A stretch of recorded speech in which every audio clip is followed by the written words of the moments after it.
Racket అది అన్రెవెల్ చేయడం జరిగింది. టాస్క్ ఫోర్స్,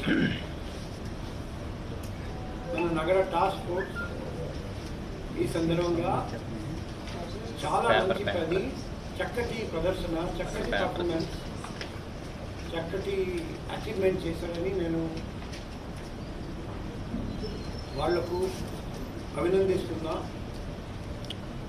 కానీ ఇంకా లోతు వరకు వెళ్ళాలి, ఇంకా చాలామంది పసిపిల్లల్ని రెస్క్యూ చేయాలి, ఇంకా చాలామంది ముద్దాయిలను అరెస్ట్ చేయాలి, ఇంకా చాలా రాష్ట్రానికి వెళ్ళాలి.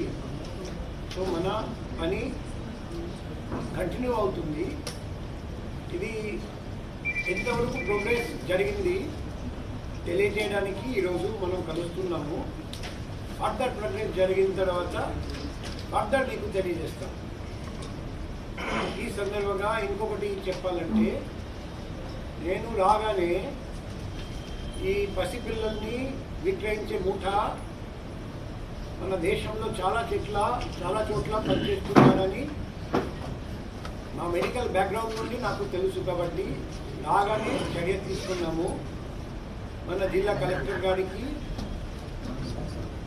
80 హాస్పిటల్ హెల్త్ సెంటర్ ఎక్కడెక్కడ మన విశాఖపట్నం నగరంలో సరైన స్టెప్స్ తీసుకోవట్లేదు, అది రాస్తూ డిస్ట్రిక్ట్ కలెక్టర్ గారికి తగిన చర్య తీసుకోమని రిక్వెస్ట్ చేయడం జరిగింది.